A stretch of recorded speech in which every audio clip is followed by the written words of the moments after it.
ப்ரிவியூல பார்த்த மாதிரியான வீடியோவை ரொம்ப ஈஸியாக உங்களோட இமேஜ் வச்சு எப்படி ரெடி பண்ணுறதுன்னு பார்க்கலாமா? ஃபஸ்ட்டு இந்த வீடியோ ரெடி பண்ண தேவையானது நான் கொடுத்துருக்க ப்ரீசெட்டு. அந்த ப்ரீசெட்டை நான் டைரக்ட் கிளிக்காக தான் கொடுத்துருக்கேன். ஜஸ்ட்டு நீங்கள் அதை டச் பண்ணாலே போதும், ஆப்குள்ளே இன்புட் ஆயிரும். இந்த ப்ராஜெக்ட்டில் போனால் அதில் நான் கொடுத்த ப்ரீசெட் இருக்கும். அதை ஃபஸ்ட்டு ஓப்பன் பண்ணிங்கன்னா அதில் எல்லாமே நானே கொடுத்துருப்பேன். எக்ஸாம்பிளுக்கு இந்த மாதிரி ஒரு பீட் மார்க்குக்கு தேவையான எஃபெக்ட் எல்லாத்தையுமே இந்த மாதிரி ஆரஞ்சு கலர் பேக்ரவுண்டு, அடுத்து க்ரீன் கலர் பேக்ரவுண்டு, இந்த மாதிரி தனித்தனியாக எல்லாமே நானே கொடுத்துருப்பேன். இதில் நீங்கள் இமேஜை சேஞ்ச் பண்ணும்போது எந்த இடத்துல எந்த இமேஜ் ஆட் பண்ணணும், ஒரு சில இடத்துல ஒரே இமேஜ் 2 இடத்துல ஆட் பண்ணணும். ஸோ அதெல்லாம் எப்படி பண்ணணுன்ற மட்டும் நீங்கள் கரெக்டாக வாட்ச் பண்ணாலே போதும். ப்ரிவியூவில் பார்த்த மாதிரியான வீடியோவை நீங்கள் ஈஸியாகவே மேக் பண்ணிடலாம்.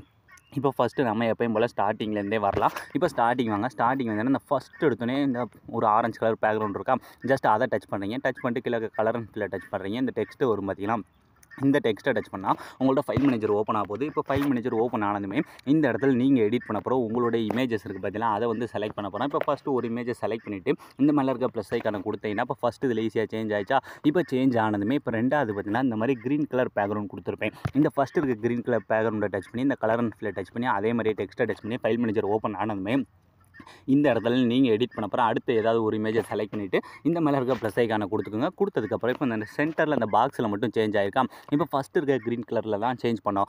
இதே இமேஜை அடுத்து இருக்க க்ரீன் கலர்லையும் சேஞ்ச் பண்ணணும். ஸோ மறுபடியும் அந்த க்ரீன் கலரை டச் பண்ணி கலர் அண்ட் ஃபில், ஸோ அந்த டெக்ஸ்ட்டை டச் பண்ணால் ஃபைல் மேனேஜர் ஓப்பன் ஆயிடும். ஓப்பன் ஆனதுமே நம்ம முன்னே என்ன அந்த க்ரீன் கலரில் என்ன இமேஜை செலக்ட் பண்ணோமோ அதே இமேஜை செலக்ட் பண்ணிவிட்டு இந்த மேலே இருக்க ப்ளஸ் ஐக்கானை கொடுத்தீங்கன்னா போதும், ரொம்ப ஈஸியாக சேஞ்ச் ஆயிடும். இதே மாதிரி அடுத்து மூவ் பண்ணுறீங்க. அடுத்து அந்த ஆரஞ்சு கலர் பேக்ரவுண்டில் வேறு ஏதாவது ஒரு இமேஜை ஈஸியாக வெறும் அந்த கலர் அண்ட் ஃபில்லை மட்டும் டச் பண்ணியே ரொம்ப ஈஸியாக நீங்கள் ப்ரிவியூவில் பார்த்த மாதிரியே மேக் பண்ணிடலாம். இப்போ அடுத்து க்ரீன் கலர் வருதா, ஸோ முன்னே பண்ண மாதிரியே ஃபஸ்ட்டு இருக்க க்ரீன் கலரை டச் பண்ணி அந்த கலர் அண்ட் ஃபில், ஸோ அந்த டெக்ஸ்ட்டை டச் பண்ணி ஃபைல் மேனேஜர் ஓப்பன் ஆனதுமே எடிட் பண்ண போகிற இமேஜை செலக்ட் பண்ணி இந்த மேலே இருக்க ப்ளஸ் ஐக்கானு இப்போ ஃபஸ்ட்டு இந்த க்ரீன் கலரில் என்ன இமேஜை செலக்ட் பண்ணமோ அதே இமேஜை அடுத்து இருக்க க்ரீன் கலரை டச் பண்ணிங்க கலர் அண்ட் ஃபில், ஸோ இந்த டெக்ஸ்ட்டை டச் பண்ணி ஃபைல் மேனேஜர் ஓப்பன் ஆனதுமே அடுத்த இமேஜை செலக்ட் பண்ணி இந்த மேலே இருக்க ப்ளஸ் ஐக்கானை கொடுத்தீங்கன்னா போதும், இந்த இடத்துல ஈஸியாக வந்து சேஞ்ச் ஆகிடும்.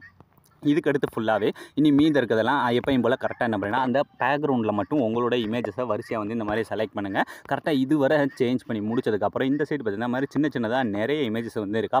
இது எல்லாத்துலேயுமே ஒரே இமேஜே செலக்ட் பண்ணணும். இப்போ ஃபஸ்ட்டு இருக்க orange colour and fill, so இந்த டெக்ஸ்ட்டை டச் பண்ணிவிட்டு இப்போ இந்த ஃபஸ்ட்டு இதில் ஒரு இமேஜை செலக்ட் பண்ணி இந்த ப்ளஸ் ஐக்கானை கொடுத்து ஆட் பண்ணதுக்கப்புறம் இதே மாதிரியே அடுத்து ரெண்டாக இருக்க டச் பண்ணி கலர் அண்ட் ஃபில், ஸோ அந்த டெக்ஸ்ட்டை டச் பண்ணி நம்ம முன்னே என்ன இமேஜை செலக்ட் பண்ணோமோ அதே இமேஜை செலக்ட் பண்ணி இந்த மேலே இருக்க ப்ளஸ் ஐக்கானு இப்போ 2 இதில் சேஞ்ச் பண்ணி முடிச்சதுக்கப்புறம் அடுத்து 3 இருக்க டச் பண்ணுறீங்க கலர் அண்ட் ஃபில், ஸோ இந்த டெக்ஸ்ட்டை டச் பண்ணிவிட்டு கரெக்டாக அதே இமேஜ் இனி மீதி இருக்க எல்லா பேக்ரவுண்ட்லேயுமே ஒரே இமேஜ் தான் செலக்ட் பண்ண போகிறோம். அப்போ தான் அந்த சாங்கோட பீட்டுக்கு ஏற்ற மாதிரி அந்த எஃபெக்ட் வந்து கரெக்டாக ஆட் ஆகும். இப்போ இதுவரை சேஞ்ச் பண்ணி முடிச்சதுக்கப்புறம் லாஸ்ட் வரை இனி வீடியோட லாஸ்ட் வரை இருக்க எல்லா பீட் மார்க்குமே எப்பயும் போல் கரெக்டாக அந்த ஒரே இமேஜை மட்டும்தான் செலக்ட் பண்ணிக்கிருக்கோம். ஸோ இந்த மாதிரி நான் கொடுக்குறது உங்களுக்கு ஈஸியாக இருக்கா இல்லையா அப்படின்றத மறக்காமல் கமெண்ட் செக்ஷனில் கமெண்ட் பண்ணுங்கள். இப்போ வீடியோட லாஸ்ட் வரை எல்லாமே பர்ஃபெக்டாக சேஞ்ச் பண்ணி முடிச்சாச்சு. இதுக்கடுத்து நீங்கள் எந்த விதமான சேஞ்சஸுமே பண்ண போகிறதில்ல. ஸோ இப்போ இந்த வீடியோ நீங்கள் அப்படியே ஃபஸ்ட்டில் வந்து ப்ளே பண்ணி பாருங்கள்.